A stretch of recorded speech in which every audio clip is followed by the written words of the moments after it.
नमस्कार बच्चों, Hindi e learning channel में आपका स्वागत है। बच्चों, आज हम पढ़ेंगे शिक्षा निदेशालय की वर्कशीट नंबर 51। विषय हिंदी। पाठ का नाम है कबीर। कबीर का शब्द। शब्द मीन्स पद। पहला पद पढ़ेंगे, इसकी पुनरावृत्ति। कक्षा 9, दिनांक 4 नवंबर 2020। यहाँ पे बच्चों सबसे पहले अपना नाम लिखें और यहाँ पे अपने कक्षा अध्यापक का नाम लिखें। अब देखिए प्यारे बच्चों, अगर आपने अभी तक हमारा Hindi e learning channel subscribe नहीं किया है तो सबसे पहले सब्सक्राइब करें और लाइक करें। प्यारे बच्चों, इस वर्ष के जो संशोधित पाठ्यक्रम के अनुसार काव्यखंड के सभी पाठ पिछले कार्यपत्रकों में आ चुके हैं।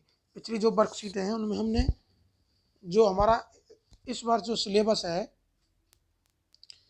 वो हमने पढ़ लिया है। उसकी सारी वर्कशीट हम पढ़ चुके हैं। जैसा कि आप जानते हैं, सप्ताह का दूसरा जो कार्यपत्रक होता है वो काव्यखंड आधारित होता है। अतः इस कार्यपत्रक से पुनरावृत्ति आधारित कार्यपत्रक आरंभ हो रहे हैं।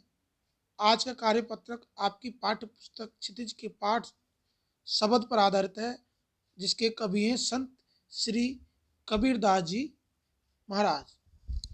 तो बच्चों, एक महत्वपूर्ण बात है, अगर जिन बच्चों की पिछली वर्कशीट छूट गई हैं उन बच्चों के लिए बहुत ही सुनहरा मौका है कि दोबारा वो रिवीजन करके दोबारा वो अपना सिलेबस कवर कर सकते हैं। देखिए बच्चों, शब्द में पढ़ेंगे हम पहले इसको। शब्द मीन्स होता है पद। ये पहला पद है कबीरदास जी का। मुझको कहाँ ढूंढे बंदे, मैं तो तेरे पास में। मुझको कहाँ ढूंढे बंदे, मैं तो तेरे पास में। नाम देवल नाम मस्जिद, ना कभी कैलाश में। नाम देवल नाम मस्जिद, ना कभी कैलाश में। ना तो कौन क्रिया कर्म में, नहीं योगी बैराग में। वो को का ढूंढे बंदे, मैं तो तेरे पास में। खोजी होए तो तुरंत मिलइयो, पल भर की तलाश में। खोजी होए तो तुरंत मिलइयो, पल भर की तलाश में। कहे कबीर सुनो भाई साधो, सब श्वासों की श्वास में। ओ को का ढूंढे बंदे, मैं तो तेरे पास में। बच्चों, यहाँ पे कबीरदास जी कहते हैं, क्या कहते हैं कि यहाँ पे ईश्वर कह रहा है कि मो को कहाँ ढूंढ रहा है बंदे। हे मानव, तू मुझे कहाँ ढूंढ रहा है, मैं तो तेरे पास में ही हूँ। ना तो मैं देवल, नविल मीन्स देवालय या मंदिर में हूँ, और ना मैं मस्जिद में हूँ, और ना काबे कैलाश में, ना काबे में हूँ, और ना कैलाश पर्वत पर हूँ। मैं कहीं भी नहीं हूँ। और ना तो कौने क्रियाक्रम में, कोई भी क्रियाक्रम आप करो उसमें बिल्कुल नहीं हुए, और ना ही किसी प्रकार का वैराग्य या योग साधना करने में मैं नहीं हूँ। खोजी हो तो तुरंत मिले। अगर मुझे कोई खोजने वाला हो तो मैं पल भर की तलाश में ही मिल जाऊंगा। खोजी हुई तो तुरंत मिले पल भर की तलाश में। कहे कबीर सुनो भाई साधो, सब श्वासों की सांस में। कबीरदास जी कहते हैं, हे भाई साधो सुनो। इस पर कह रहा है कि मैं तो सब श्वासों की सांस में हूँ। मैं तो जिस व्यक्ति में श्वास है उस व्यक्ति में मैं बिल्कुल विद्यमान हूँ। मतलब कण कण में मैं विद्यमान हूँ। मुझको कहीं मत ढूंढे बंदे, मैं तो तेरे अंदर हूँ, मैं तेरे हृदय में हूँ। इसलिए मुझे कहीं भी ढूंढने की आवश्यकता नहीं है। इसकी व्याख्या दोबारा देख लेते हैं बच्चों। प्रस्तुत शब्द में कबीर जी का कहना है, क्या कहना है कि ईश्वर कहाँ है, तुम उसे कहाँ ढूंढ रहे हो। मैं जाऊं तो वहां मुझे नहीं खोज रहे हो, बल्कि तुम मुझे कहाँ ढूंढ रहे हो? मंदिर में मस्जिद में घूम रहे हो। मंदिर मस्जिद में मैं नहीं हूं।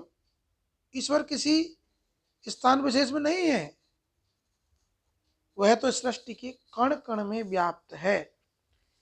ना तो मैं मंदिर में हूँ और ना ही मस्जिद में, ना काबे में हूँ ना कैलाश में हूँ, किसी विशेष क्रियाक्रम में भी मैं नहीं हूँ, और ना ही अगर कोई बैराग धारण करने पर मुझे नहीं पा सकता है। यदि मुझे खोजने वाला है तो मैं तुरंत मिल सकता हूँ, एक पल भर में, एक पल भर की तलाश में मिल सकता हूँ। मैं प्रत्येक सांस में मौजूद हूँ, तुम अंदर ढूंढो, मैं आपके अंदर ही हूँ, इस प्रकार ईश्वर कह रहा है। अब बच्चों यहाँ पे कुछ प्रश्न दिए हैं, उनका हम आंसर समझेंगे।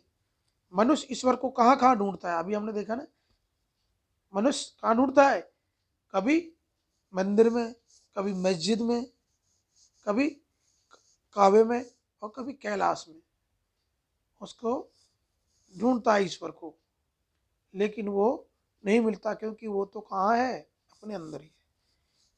कबीर ने ईश्वर प्राप्ति के लिए किन प्रचलित विश्वासों का खंडन किया है? उन्होंने कहा है कि मैं कोई भी विशेष क्रियाक्रम में नहीं हूँ, और न ही किसी प्रकार के बैराग धारण करने में पर ही मैं आपको मिलूंगा, किसी भी क्रियाक्रम में नहीं मिलूंगा मैं।